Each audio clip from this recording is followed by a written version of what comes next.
কোন মহিলা যদি বেপরদার কারণে জাহান্নামে যায়, শুধু ও যাবে না, ওর সাথে কেউ না কেউ রিলেটেড থাকবে পুরুষ। কুড বি ফাদার, বাপ হইতে পারে, বড় ভাই হইতে পারে, তারপর হচ্ছে স্বামী হতে পারে।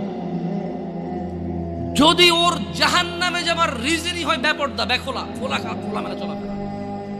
মানুষ হাজার রিজনে জাহান্নামে যেতে পারে, আল্লাহ সবাইকে ক্ষমা করুন এবং হিদায়াত দান করুন, আমিন।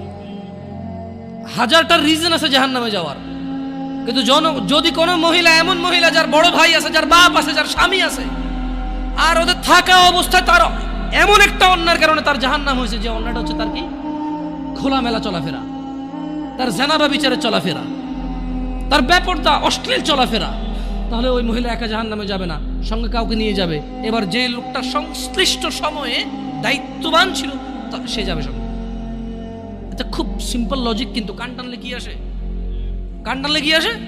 ওই মহিলা যদি সংশ্লিষ্ট রিজনে যদি জাহান্নামে যায়, সংশ্লিষ্ট সময়ে যে দায়িত্ববান পুরুষ তার অভিভাবকত্বের মতো ছিল, যার উচিত ছিল তার জন্য সামর্থ্য অনুযায়ী জামা কাপড় কিনা সুন্দর দেখে, সামর্থ্য অনুযায়ী খাবার দাবার ব্যবস্থা করা, তার আর অর্থনৈতিক অবস্থার উপরে ডিপেন্ড করে, সামর্থ্য অনুযায়ী ওর কমফোর্ট জোনে রাখা হবে, সামর্থ্য অনুযায়ী যতটুকু আছে উজাড় করে দেওয়া ওর পিছনে, সংশ্লিষ্ট ব্যক্তিটার জন্য দায়ী থাকে।